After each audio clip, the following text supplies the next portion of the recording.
வணக்கம் நண்பர்களே, வாழ்க்கை பயணத்தில் இன்னைக்கு நான் 34. ஸோ இன்னைக்கு காலையில் ஒரு சம்பவம் ஆயிடுச்சு. என்ன ஆச்சுன்னா, நான் போகிற வழியில் பார்த்தீங்கன்னா வண்டி பஞ்சர் ஆயிடுச்சு. சரி அப்படின்னு இந்த கடைக்கு எடுத்து விட்டேன். அந்த அவன் காத்தடிச்சு பார்த்தீங்கன்னா டயரை கிழிச்சிட்டான். அந்த கிழிஞ்ச டயருக்கு பஞ்சர் வர விட்டுறாங்க. எனக்கு சரியான ஆத்திரமாயிடுச்சு. டயரை பார்த்தீங்கன்னா ரெண்டாக வெடிச்சிருச்சு. அதில் போய் பஞ்சர் விட்டுட்டு 100 இல்லை. எப்பயுமே நான் போக மாட்டேங்க. இன்னைக்கு பார்த்தீங்கன்னா சரி பஞ்சர் ஆயிடுச்சு, சின்ன பஞ்சர் தான், சரி வந்து நார்மலாக போட சரியாயிடும் அப்படின்னு தான் அவன்கிட்ட பண்ணால் அவன் டயரே வெடிக்க விட்டான் காத்தடிச்சு. வெறியாயிடுச்சு காலையில். இன்னைக்கு பார்த்தீங்கன்னா நான் வந்து கோவில் வேறு கிளம்புற நாள்.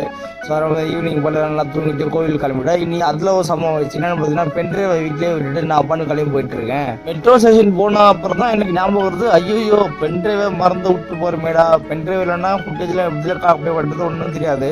கிட்டத்தட்ட நான் மெட்ரோ ஏறியே போயிட்டேங்க. அப்போ தான் ஞாபகம் வருது பென்ட்ரைவை மறந்து விட்டு போகிறேன்னா. சரி திருப்பி நான் ரேப்பிடோ போட்டு வீட்டு வரைக்கும் வந்து திருப்பி நான் தம்பியை விட்டு நான் போயிட்டு மெட்ரோ ஏறிட்டேன்.